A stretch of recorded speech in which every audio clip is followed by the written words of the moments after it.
अनुभव होता है कि शिक्षा हम डिग्रियों से प्राप्त करते हैं और कॉलेजों से, विद्यालयों से प्राप्त करते हैं, जबकि ज्ञान चिंतन और स्वाध्याय और योग और साधना से प्राप्त करते हैं। हम विद्यालयों में जाकर के डिग्रियां ले सकते हैं, लेकिन ज्ञान का बोध विद्यालय से प्राप्त नहीं कर सकते हैं। औपचारिकता, अनौपचारिकता, ये नाना प्रकार के व्यवसायिकता और जो कौशल शिक्षा है उसको हम किसी भी जाकर के संस्था से प्राप्त कर सकते हैं, लेकिन आध्यात्मिक शिक्षा जो आत्मचिंतन और आत्मज्ञान का बोध है, अनुभव कराता है, वह विद्यालय और कॉलेज और स्कूल से नहीं मिल सकती। उसके लिए किसी ना गुरु परंपरा के, उपनिषद की और ब्रह्म संवाद की जरूरत पड़ती है।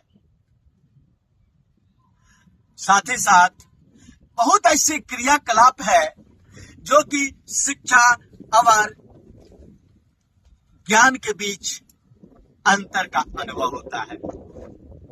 अगर जीवन में अस्तित्व को देखा जाए तो जीवन में कई प्रकार के जीवन की व्यवहारिक जो ज्ञाने हैं वो आत्मज्ञान, आत्मसंयम ज्ञान से ही प्राप्त होता है।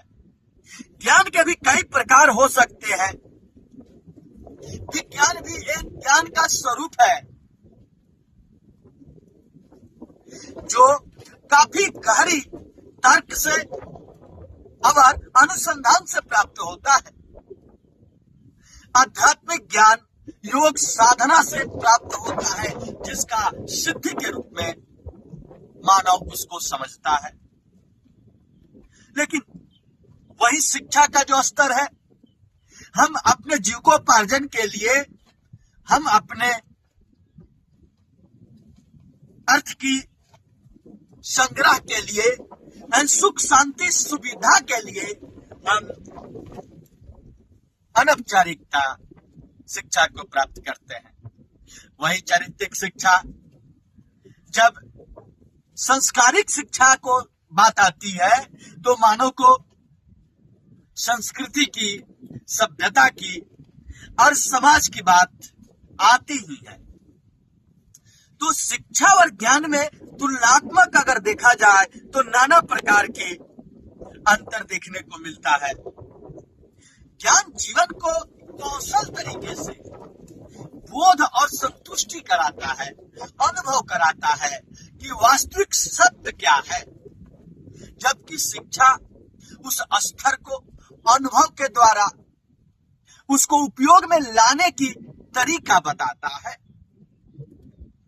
तो इन सारी गतिविधियों को मानव को नाना प्रकार की वस्तुएं संग्रह करके अपने जीवन में उसको अनुभव करना पड़ता है और समझ विकसित करके मानव जन कल्याण के लिए कई क्रियाओं को करके उसकी प्रतिक्रिया का अनुभव करना पड़ता है।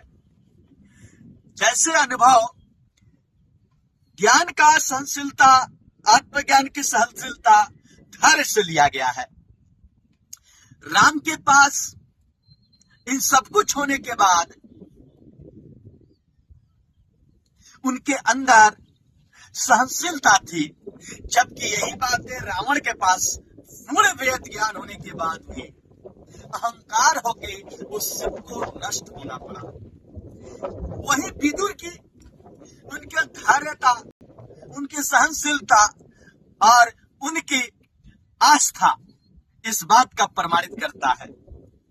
अर्जुन को इस बात को प्रमाणित करता है कि सब कुछ होने के बावजूद भी उनके अंदर धैर्य नहीं रहा, लेकिन जब प्रभु कृष्ण ने उनको आत्मज्ञान देते हैं तो उनके अंदर में सहनशीलता का विकास हुआ।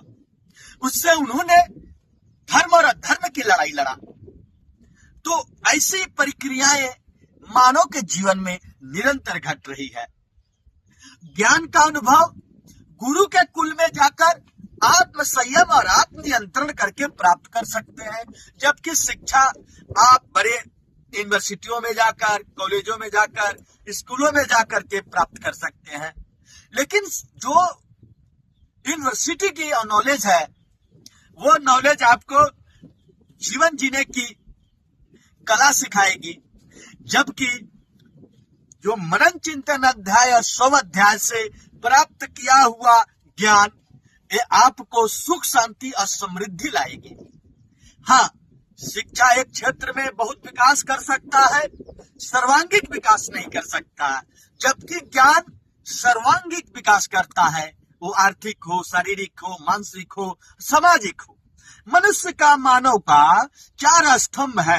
ये चारों स्तंभ ज्ञान से प्राप्त हो सकता है, जबकि